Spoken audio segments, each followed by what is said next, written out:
Leah was asking Rachel to, to put her man to work in the field.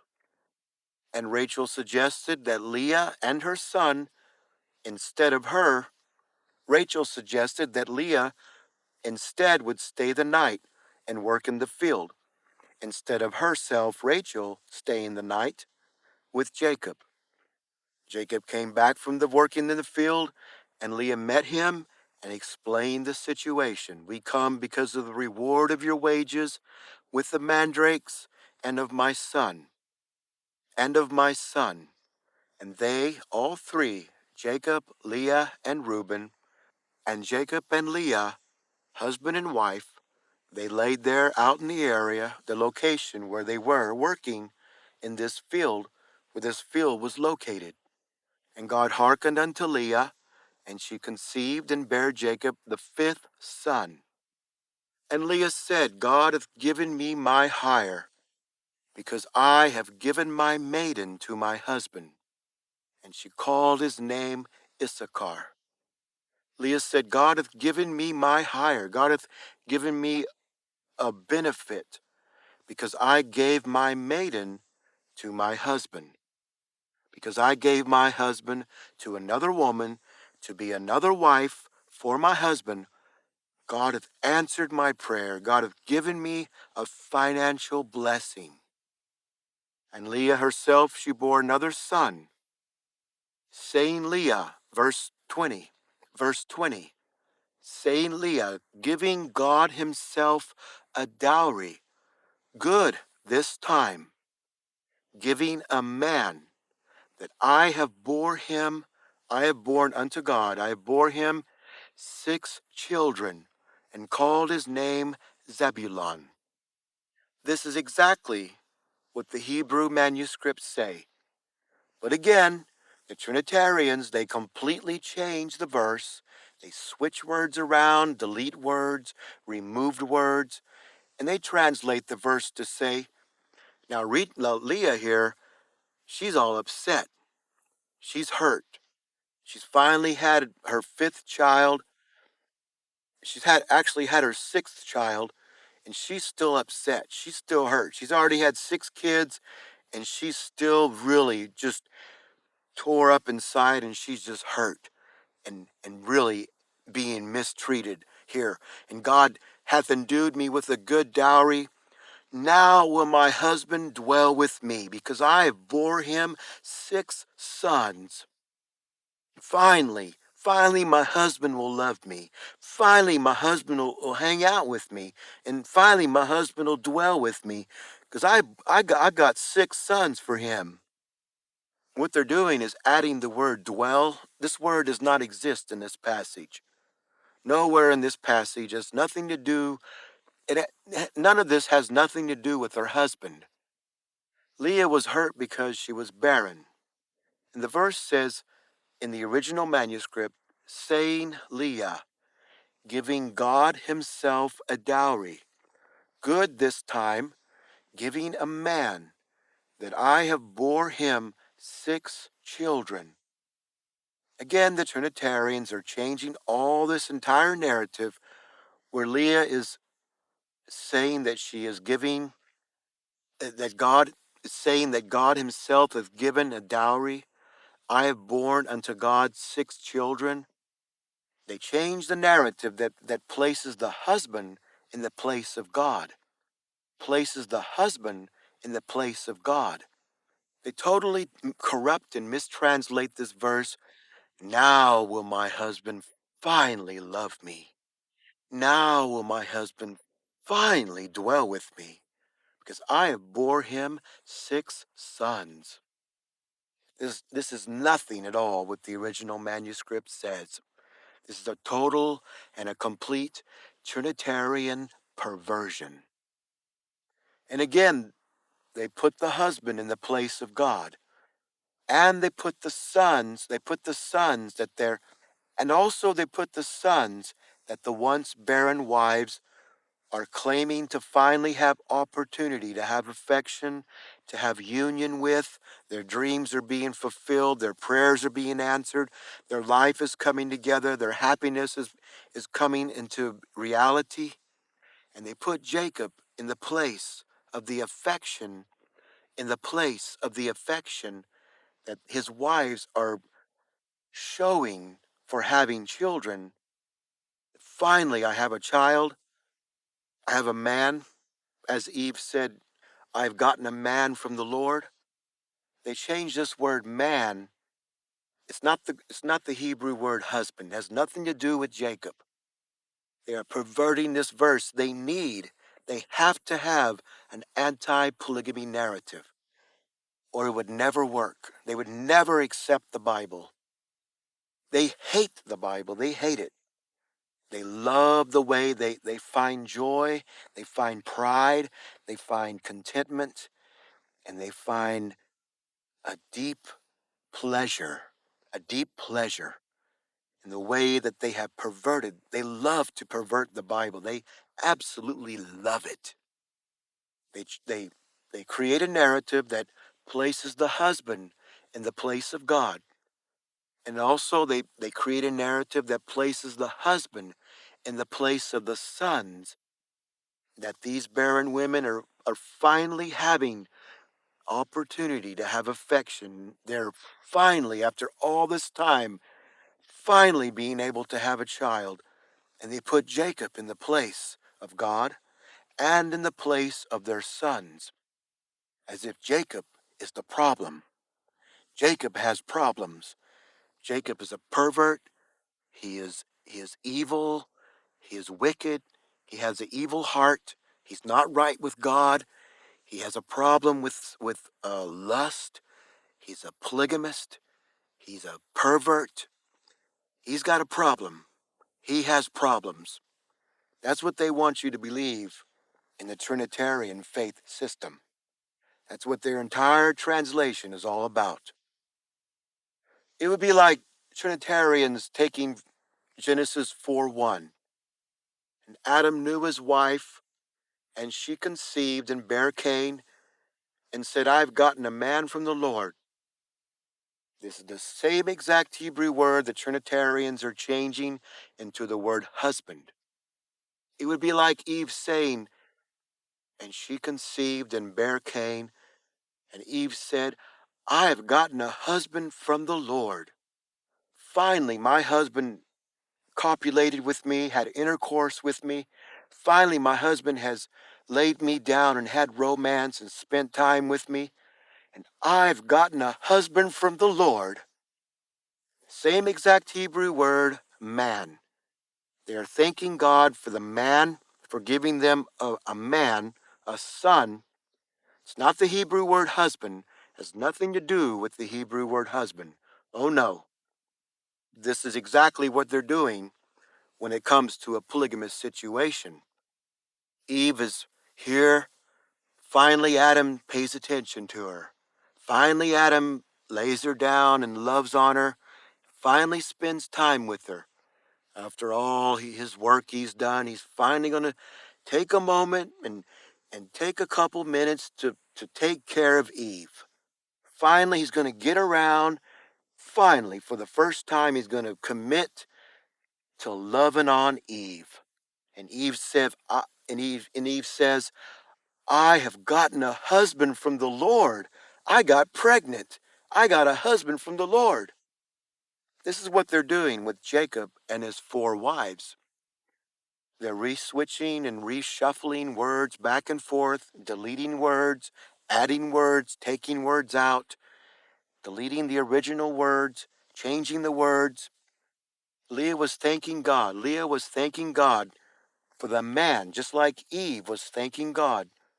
I've gotten a man from the Lord. Leah was thanking God for the man she had received and birthed from the Lord, and rejoicing and giving thanks. Her heart has been fulfilled. She finally has fulfillment. Her life is finally complete. She finally has happiness. She feels joy. She feels peace. Her prayers have been answered. She's thanking God. She's giving gratitude and rejoicing in the child. But the Trinitarians, they delete all that, they remove all that, and they replace God, they replace the sons that they're thanking and giving gratitude and feeling completed in having. They're inserting Jacob and his perverted, wicked, polygamist, evil, wicked heart that he has. Finally, he's made his wife happy. Finally, he's had intercourse. Finally, he's spent time with his wife. Finally, this polygamous pervert has reached out to one of his wives that he's been ignoring and totally disrespecting and treating with hatred, and he's been horribly treating her, and he finally has intercourse with her, and now finally things are set straight. He finally took the time to have intercourse with this woman. This polygamous pervert finally has done his job. This is what Trinitarians want you to see, and they pervert, and this is anti-polygamy propaganda, a story about Leah and Rachel having a post-marital crisis, a mental breakdown, because the rejection they're experiencing with their perverted polygamist, filthy husband. He's not wanting to have sexual relations with her because he's more interested in having sex with other women. See, the reality is that his wives are hurt because no matter how much that Jacob tries, they just cannot have children. Each month after month, no matter how much their husband tries and spends time with them, no matter how much romance, they simply cannot have children. And they are upset because they cannot have children. Not because Jacob is ignoring them and Jacob hates them, and they're upset because this other wife is in the way and they taken my husband from me, and now I'm going to overcome over you and I'm going to dominate you and I'm going to put you out of the way, and I'm upset, and how dare you do this, and you take my man away from me, and finally my husband had intercourse with me. Finally my husband's gonna love me, and he don't love you no more like he loves me, and it's all just a bunch of Trinitarian garbage. Trinitarians are is a bunch of Trinitarianism is a bunch of filthy, perverted, twisted garbage. It's just trash. It's a bunch of trash. They trash the entire Bible, is what they do. You see, in Genesis 29:32, Leah has her first son, and she says, "Now I have a son. Finally, my husband will love me. Now that I have a son, finally, my husband's going to love me now. But this is what Trinitarians want you to think. It's not what the original manuscripts say, because also, not only that, but in verse 34, no more than two verses down, Leah now already has two children. Now she has three children. She has three children, and she's still saying, now this time, finally will my husband be joined to me, because I have bore him three sons. Then when we could get to Genesis 30:20, and Leah said, God have endued me with a good dowry. Now will my husband dwell with me, because I have bore him six sons.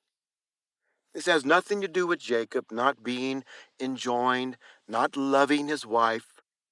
The manuscripts are not referring to Jacob. They're referring to her sons, her children, being joined to her and her dowry. Her prayers are being answered. Her heart is being filled with joy. She's thanking God, and they're taking God, erasing God. They're taking the sons that she's having, erasing the children, and they're replacing Jacob in the place of God. Finally, the son, finally, I have a child to be joined to me, which is what she's been praying for, what she's been wanting. The manuscripts are referring to her children, her sons. She is calling her man. being just like Eve. I've gotten a man from the Lord. Same thing with Jacob's wives. Her children are being joined to her in love. Their goals are being fulfilled. The dreams and desires and the hurt is being turned into joy and love and peace. And they're taking all this and they're taking that away and they're coating it over with a coat of filth that places Jacob as a villain, overall overshadowing all this that's going on. In the original manuscripts in Genesis 30:20, saying Leah, giving God himself a dowry, good this time, giving a man that I have bore him six children, and called his name Zebulon. This has nothing to do with Jacob, her husband, who is fulfilling her dowry, who is bringing extra wages, financial income, and loving and joining his wives. Jacob is already working as hard as he can. Jacob is doing all he can do. The extra income, the completing of the dowry that his family is expected to pay is not being completed by Jacob. Jacob's work, Jacob's achievements, Jacob's achievements alone alone can never pay the marriage dowry in a realistic time frame. Jacob would never be able to achieve by himself the goal. Jacob alone would never be able to achieve by himself the goal that him and his wives have, which is independence, self-govern, freedom, the right to accumulate wealth and freedom, and to move on and out of their father's house, out of their father's home, out of his property, and to have their own life and move on with their lives successfully. All of this is only being completed and paid for and achieved by the sons, the children that he and his wives, he ends up having 12 sons. His wives are having these sons, and as they grow old enough to work, he's putting them to work to pay the dowry. Jacob would never be able to pay this by himself. The Trinitarians have portrayed Rachel and Leah as two women living on the edge of a marital breakdown. Rachel is demanding that she have a child in order to prevail and dominate and overpower her sister. Because Jacob, in the mind of the Trinitarian, Jacob is really only supposed to be married to one woman. Anyways, but yet, in reality, Jacob married Leah and had sexual intercourse with Leah first. But Leah soon found out that she was barren, and immediately this is why she began to feel sorrow and pain. The other two wives of Jacob, the other two women in the marriage, were able to have children. She could not have children at all whatsoever. She was devastated. And Rachel was devastated. Rachel said she physically wanted to die. But the Trinitarians portray Rachel and Leah as two women in distress and in sorrow and continually non-stop expressing of sorrow and distress and pain and hurt and feelings and expressions of being degraded, being abandoned, being rejected and mistreated because Jacob is not loving them. Jacob refuses to spend time with them. Jacob refuses to love and dwell with them. They have Leah repeating the same exact message, feeling denied, feelings of denial, feeling abandonment.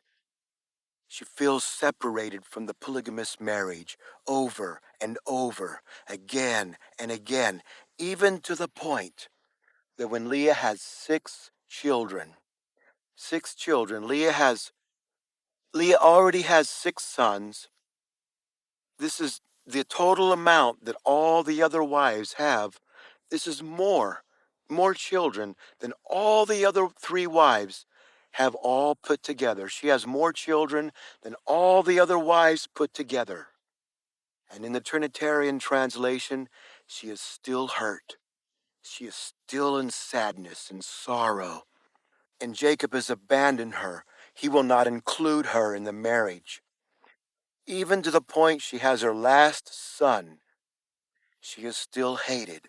She is still abandoned. She is still abused and degraded. She is still rejected and mistreated and disrespected. In fact, Leah ends up having 7 children, 6 sons and 1 daughter. 6 sons and 1 daughter. And the other 2 perfectly fertile wives that Jacob has and is supposed to be spending all this romance with. And Leah has more children than all the other wives put together. And still she is deprived and abandoned and rejected and hated and betrayed. But this is the only way that Trinitarians will accept the Bible. And this is what Trinitarians love about the Bible. This is the only way they will accept it. You see, Trinitarians, they don't look to the facts. They don't look to the fact. They don't look to reality. They don't care about the manuscripts. They don't care about the reality of the storyline. All they care about is their Trinitarian faith system. Everything needs to line up. Everything needs to be guided up and batched up and perfectly aligned to their spiritual prerogative of what they feel should be their spiritual, moral faith system of what they believe should be. That's what they change it. That's what they change it to. It doesn't matter what it really says. It doesn't matter what it's telling you. It doesn't matter what it does not say. They'll switch it around and rearrange it to make it fit with what they believe in their heart as what they think it should be. So nothing matters except what they feel that their God is telling them is right and wrong. It doesn't matter what it says. It doesn't matter one bit. They'll justify a means. They'll justify a way. They'll make any excuse. They don't even need an excuse. They don't need an excuse. They'll gladly change anything in the Bible that disagrees with the Trinitarian faith system. We see that we see the Trinitarian inspired passages. Genesis 29:32. Surely the Lord hath looked upon my affliction. Now therefore my husband will love me. The Lord hath heard that I was hated, so he gave me this son also. Now this time will my husband be joined to me. I bore him 3 sons. The Trinitarians continually portray Jacob's wives complaining about being degraded, mistreated, even the last child, even the last child that his wives bear. Now their husband will finally respect and love and care. I mean, he has to love them now. They have children. They have sons finally.